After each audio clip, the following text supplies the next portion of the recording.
Podemos calcular igualmente área de una superficie de revolución. Eso también lo tuvieron que haber visto en el curso de cálculo integral. Aquí, como siempre, vamos a pensar que tenemos una curva suave descrita por x igual a f de t, y igual a g de t. Vamos a pensar que es simple, por lo tanto no se corta a sí misma en algún intervalo entre A y B para los valores de t. Entonces, si hacemos rotar esa curva en torno a los ejes de coordenadas, haciéndola girar en torno al eje X, la superficie de esa curva, el área de esa superficie de revolución será 2pi por la integral de g de t, multiplicado por la raíz cuadrada de dx en dt al cuadrado más de y en dt al cuadrado. Y si hacemos girar esa curva en torno al eje Y, entonces nada más cambiamos la G por la F. Son fórmulas fáciles de recordar o bien son fáciles de deducir. Aquí un ejemplo. Este está tomado del texto de Larson. Tenemos un arco de circunferencia que va desde el punto 3,0 al punto 3 medios, 2 raíz de 3 entre 2. Ahí está en la figura. Y nos piden calcular el área de la superficie generada por la revolución de esa curva alrededor del eje X.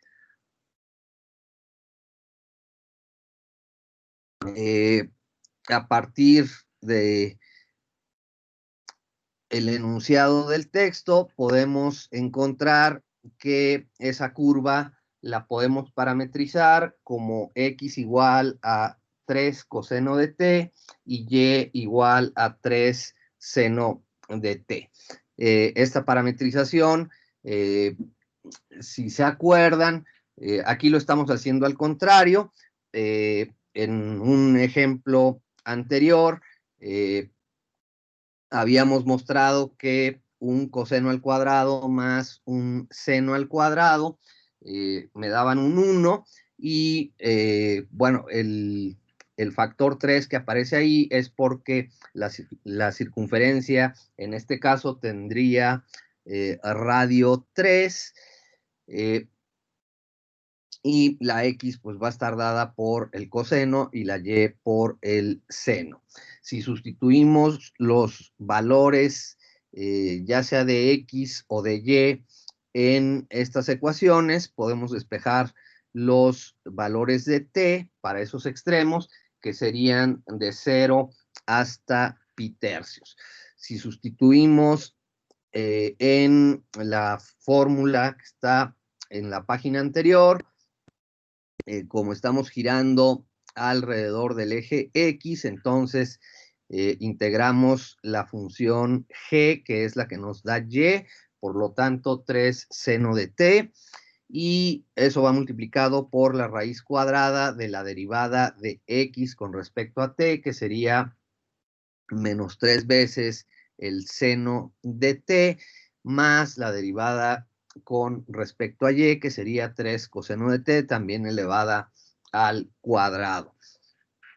Haciendo un poco de álgebras, podemos simplificar, sale por ahí un factor 3, al elevar el 3 seno y el 3 coseno al cuadrado, nos queda un 9, sabemos que seno cuadrado más coseno cuadrado es 1, entonces sale ese factor 3 y nos queda simplemente la integral del seno de t, que como bien sabemos es menos el coseno de t.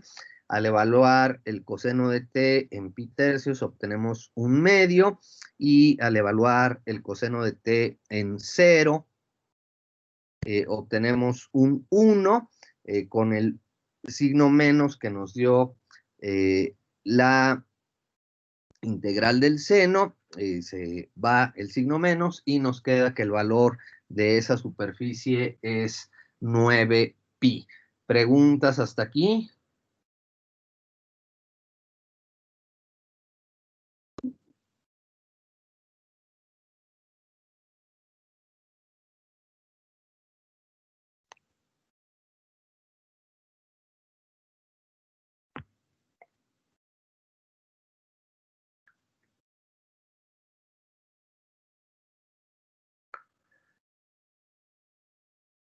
Otro ejemplo, aquí tenemos una curva definida por x igual a seno de 2t y y igual a coseno de 3t. Nos dicen que el parámetro t puede variar desde 0 hasta pi tercios y queremos el área de la superficie que genera esa curva al girar en torno a la recta x igual a 2.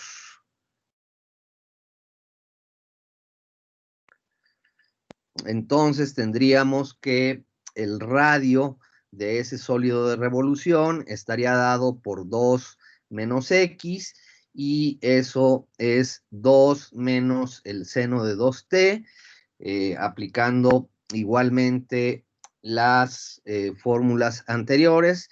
El radio en este caso es la función x porque estamos girando en torno a y. S2 es por el corrimiento que hicimos, forzamos a que el eje de rotación coincida con el eje de las Y, eso implica una traslación o que la X nos quede a la izquierda de esa curva en la posición 2, menos 2. Igualmente, sustituimos las derivadas de las funciones que nos definen x y las funciones que nos definen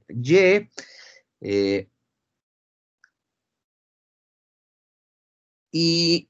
Resolviendo esa integral hay que resolverla de manera numérica o aproximada y obtenemos una superficie de aproximadamente 20.1.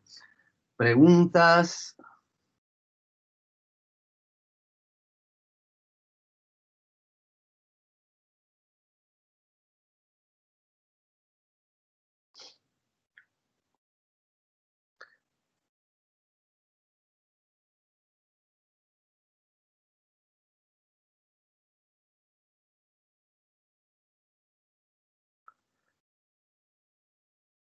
Bien, vamos a coordenadas polares. El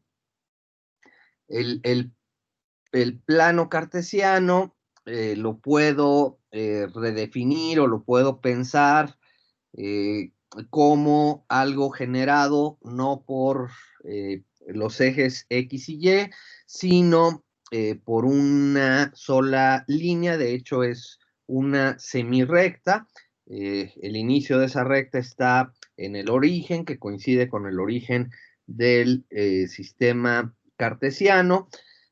Por comodidad voy a hacer que esa semirrecta coincida con el eje X positivo y si pienso en círculos de radio R, eso me define una posición, una distancia al origen y puedo pensar en ir abriendo un ángulo, por lo tanto, cada punto del plano lo puedo representar como un valor de R positivo en principio y un valor de teta.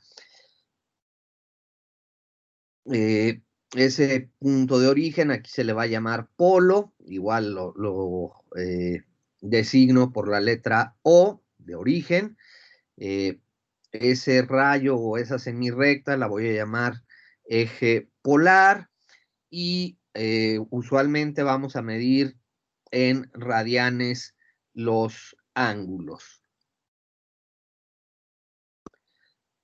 Aquí hay que tener cuidado para evitar ambigüedades por funciones multivaluadas. Debemos restringir los valores de R a que siempre sean positivos, y aunque aparentemente pase otra cosa, los ángulos nada más van a variar entre 0 y 2pi.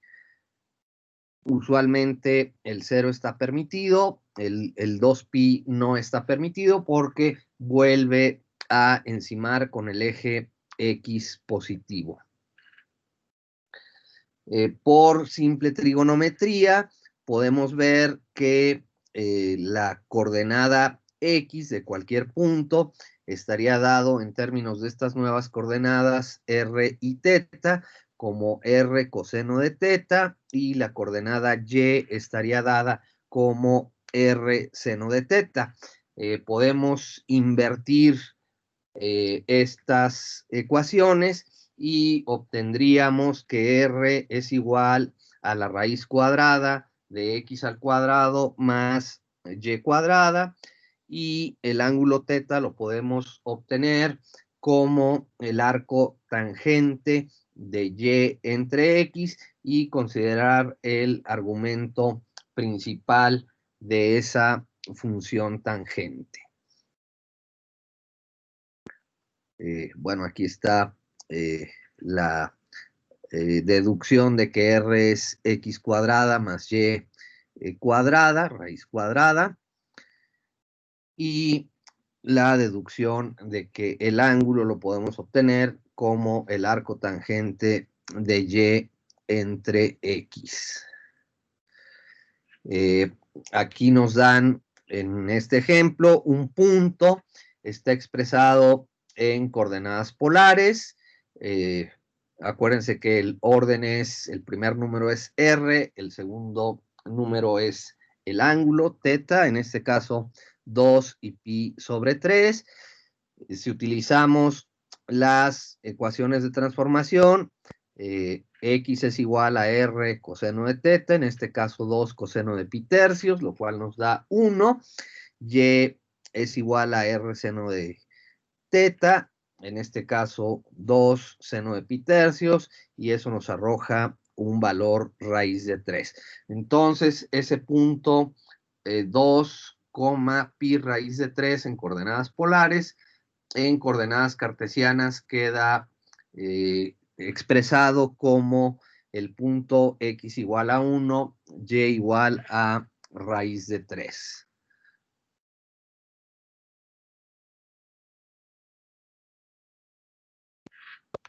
Ahora nos piden representar en coordenadas polares un punto cuyas coordenadas cartesianas son 1, menos 1. Calculamos R como la raíz cuadrada de X cuadrada más Y cuadrada, eso nos da raíz de 2, y la tangente de teta sería Y entre X, lo cual nos da un menos 1.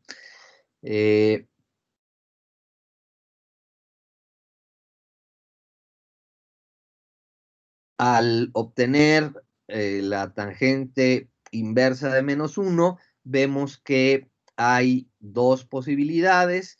Estamos en el cuarto cuadrante, y entonces ese ángulo corresponde o bien a menos pi sobre 4 o bien a 7 pi sobre 4. ¿Preguntas hasta aquí?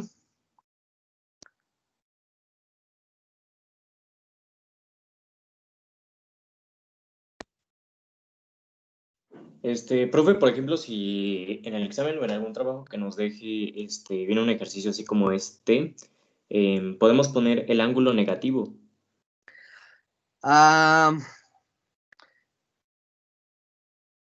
¿Qué les parece si nos atenemos a la convención que se hace unas diapositivas atrás? ¿Dónde quedó? Aquí. Y usamos valores para ángulos entre 0 y 2pi. Si este es el caso, entonces resultaría más adecuado expresar no el menos pi sobre 4, sino el 7pi sobre 4, que es un valor positivo para teta y que es mayor que 0 y menor que 2pi.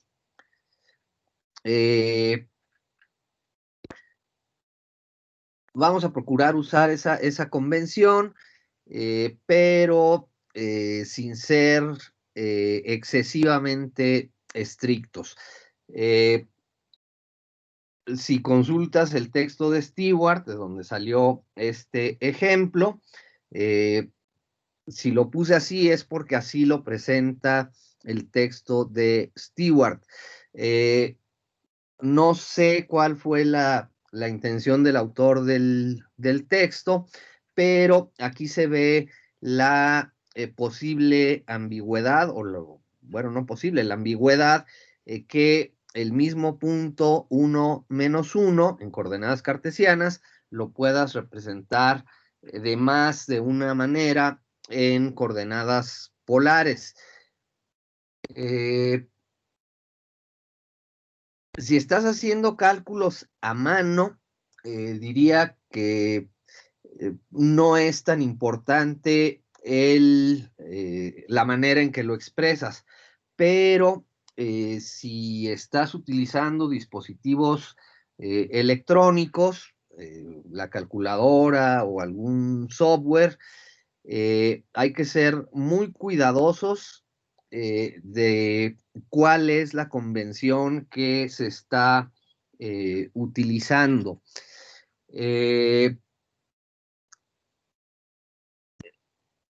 No sé qué software utilicen para hacer gráficas.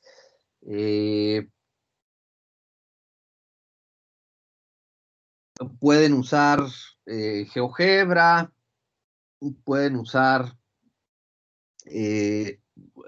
lo que te permite el software de Wolfram Alpha en línea. Hay otros softwares con los cuales no estoy muy familiarizado, más para dispositivos móviles. Se puede usar incluso Excel. Puedes usar MATLAB, en fin, hay una infinidad de softwares. De hecho, seguramente va a brincar cuando empiecen a hacer los ejercicios. Hay curvas que determinado software no te las pinta bien, no te las pinta completas, o de plano te protesta, no las quiere graficar, y hay softwares que sin ningún problema te hacen bien las cosas. Ya cuando lleguemos a ejercicios de ese tipo, igual podemos revisar un poquito el uso de software. ¿De qué carrera son la mayoría? Todos somos de ingeniería bioquímica. ¿A todos son bioquímicos? Sí. Ok.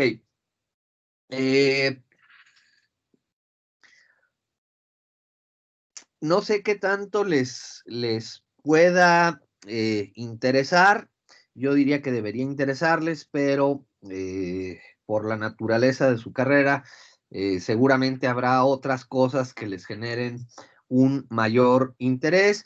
Yo en la actualidad estoy utilizando un lenguaje, es un lenguaje de programación, pero tiene librerías, es un lenguaje de programación, es fácil de usar y hasta donde sé, ahorita es el lenguaje más utilizado a nivel mundial en cuestiones de ciencia e ingeniería, incluso encima de Basic o Visual Basic que se sigue usando, arriba de C o de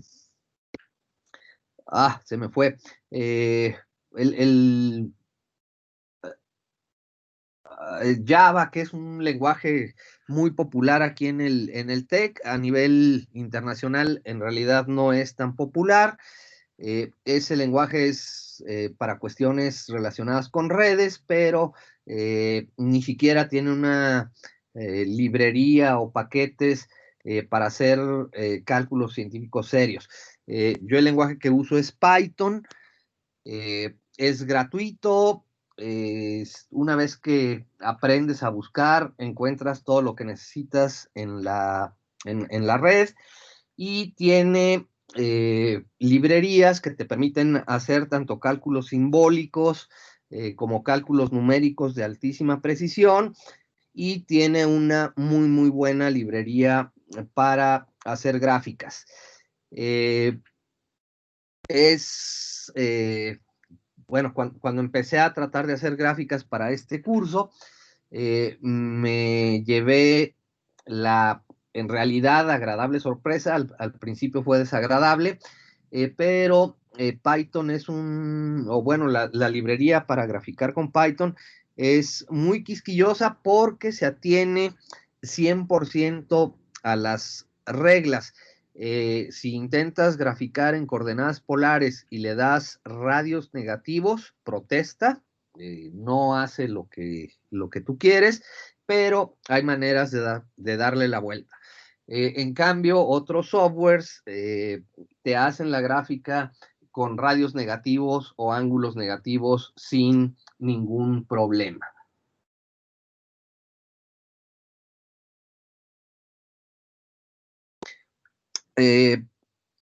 ¿Más preguntas?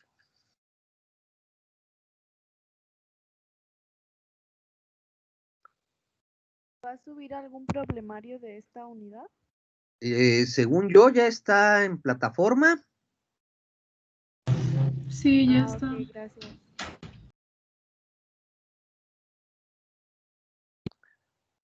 ¿Más preguntas?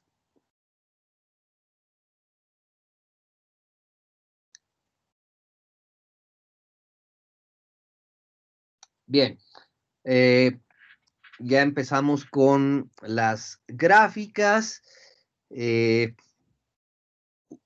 texto de SIL me pide que grafique 1 menos coseno de teta. Elegimos puntos en el intervalo de 0 a 2pi. Obviamente aquí nada más estoy presentando en la tabla algunos valores. Obviamente, para hacer una buena gráfica hay que obtener mucho más que los puntos que estoy presentando. Es nada más con fines ilustrativos, y obviamente la gráfica que aparece ahí la hice con algún software. Entonces le damos valores al ángulo, en este caso cada pi sobre 4, hasta llegar desde 0 hasta llegar a 2pi. Ahí aparecen los valores obtenidos, y en la parte de abajo de la diapositiva está la gráfica que se generaría, obviamente utilizando una enorme cantidad de puntos. ¿Hay preguntas aquí?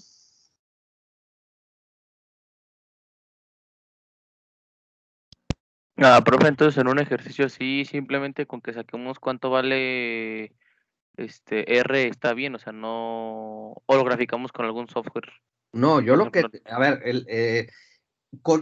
en mis cursos me gusta hacer derecho. O sea,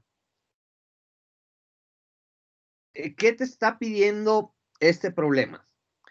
Me dice grafique, yo espero una gráfica.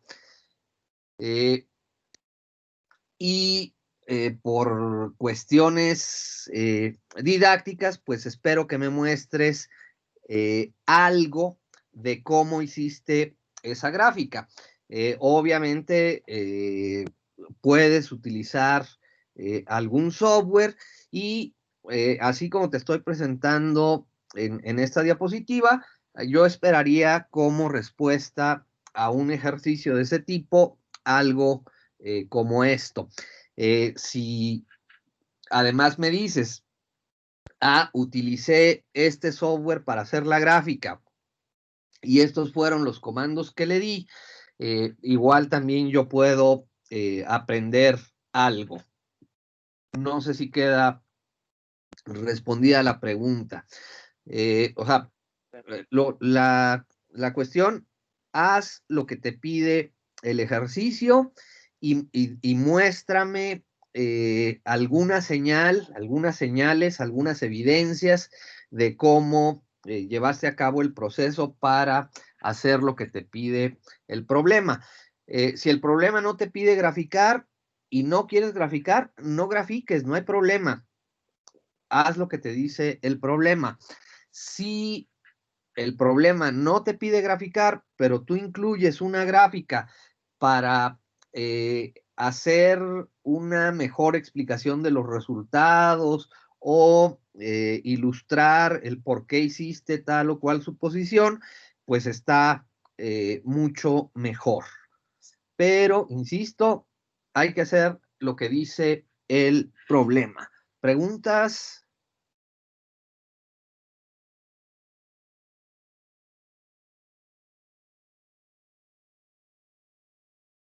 No, profe.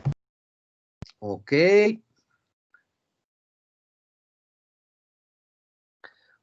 Bien, hay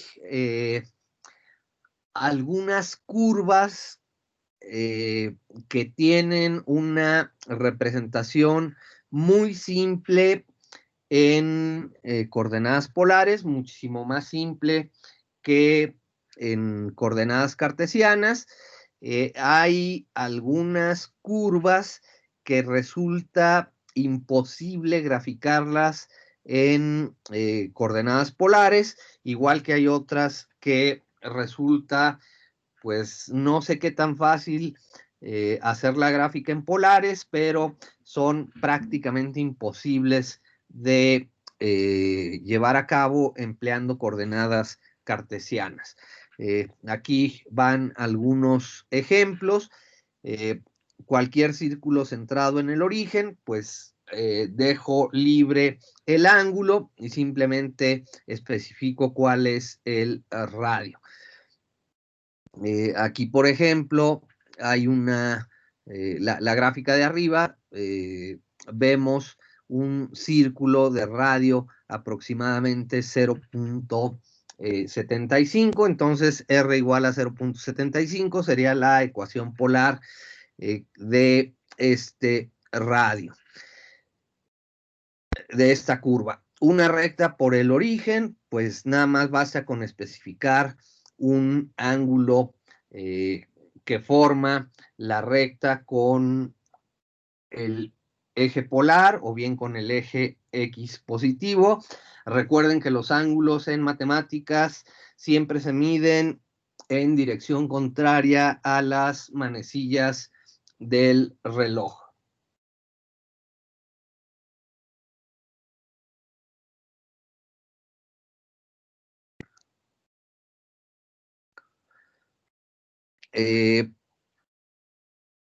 Para hacer una espiral hay muchas posibles expresiones. O sea, si hago crecer el radio de manera lineal con el ángulo, obtenemos la gráfica que aparece en la parte inferior izquierda.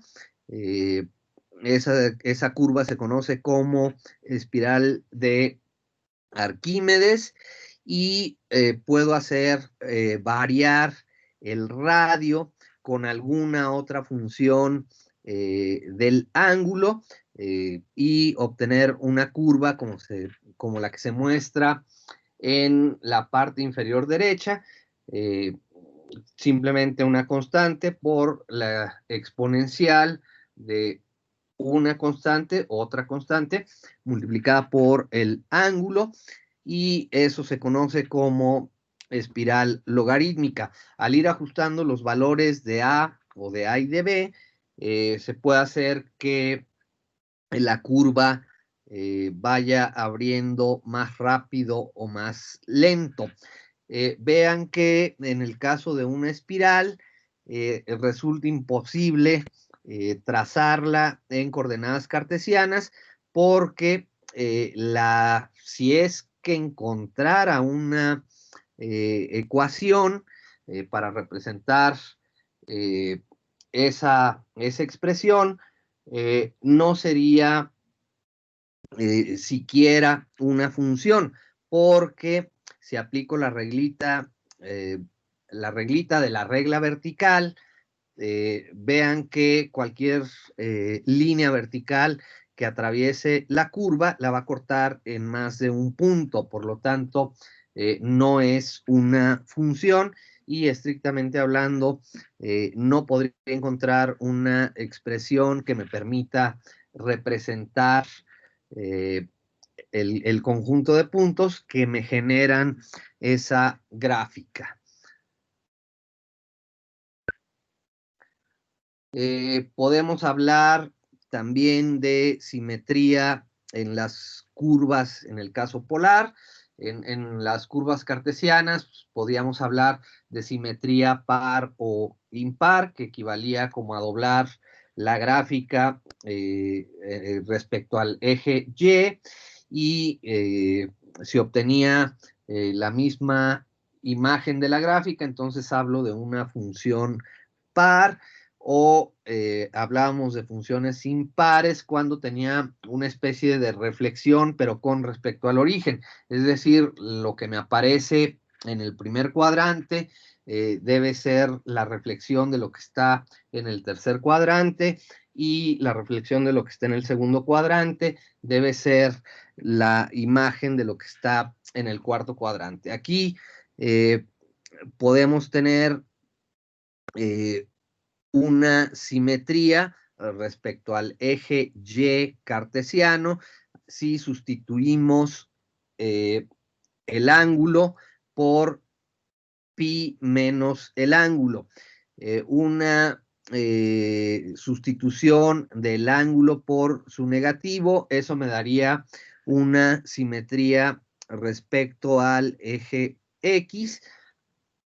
Y si quiero esa simetría impar de las coordenadas cartesianas, que sería con respecto al origen, entonces nada más cambiamos R por menos R. Sí, ya sé que dije que no se valía tener radios negativos, pero bueno, para cuestiones prácticas o ilustrativas, vamos a permitirnos que haya valores negativos de R con la adecuada interpretación.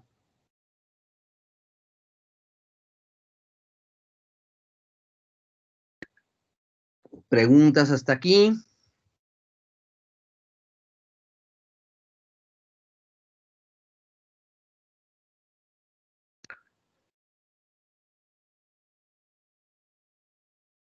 Ok. Creo que voy a dejar aquí para a partir de mañana dedicarnos a revisar lo que serían curvas conocidas o familiares o populares en coordenadas polares. ¿Alguna pregunta?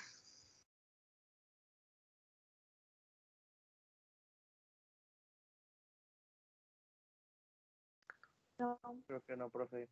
¿No hay preguntas? Bueno, entonces empiecen a tratar de resolver problemas, vayan generando dudas y mañana seguimos. Cuídense, buena tarde. Mañana, profe. Gracias, profesor. Hasta Buenas mañana. tardes. Hasta mañana. Mañana, profe.